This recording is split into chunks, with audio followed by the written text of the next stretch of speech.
har'a hedduun gammade wallaahi.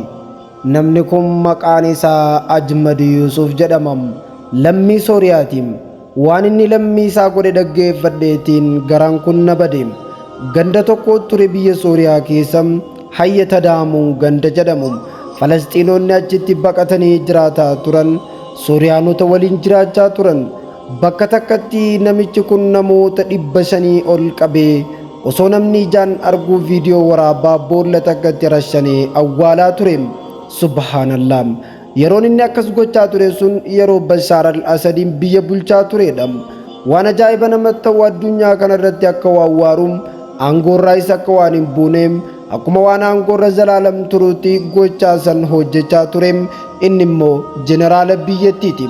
Yeroo san keessa hoogganaa ol aanaa waraana Sooriyaa waan tureef jecha qondaalota ol aanoo keessaa tokko waan ta'eef jecha akka waan aangoon kun zalaalam isaaf turtuutti gochaa balaafamaa fi fokkotaa kanam namoota hedduu irratti raawwatee lammiiwwan hunda garaa balleessee ture. Amma garuu bifa isin agartan kanaan Rabbiin isa salphisee addunyaa irratti warroota inni zallame fuula duratti argisiise. Mee akkuma inni itti jiru laalaam. Aangoon tun tanarra jirtu taatus itti hin fuftum. Hawaasa keessaa dhalattee jumlaadhaan galaafachuun dubartoota akka malee daffaruun saahibbootan isaa hunda itti yaamee hedduu dubartoota daffarsiisaa gudeechisaa ture.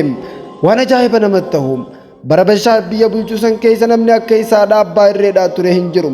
Sirni Bashaaris dhiyeenyuma kana kufeem ammaan tanam Ahmad al-Shaaraadhaan bakka bu'ee jiram.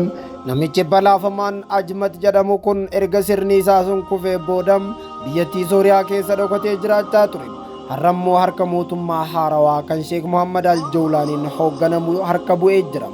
Qabamee to'atameem har'a kinoo inni salphina ajaa'ibaa keessa jira. Ajaa'iba dubbii Rabbiitiin. Eega inni qabamee warri inni maatii isaanii irraa galaafate akkas jedhan yoo danda'ameem yeroo takkaa miti meerra deddeebi'aatii isa kana nuuf ajjeesaa mootummaatti akkas jedhanii iyyataa jiran. Warri inni maatii jalaa galaafateem warroota galaafataman hunda Rabbiin rahmata haa godhuuf.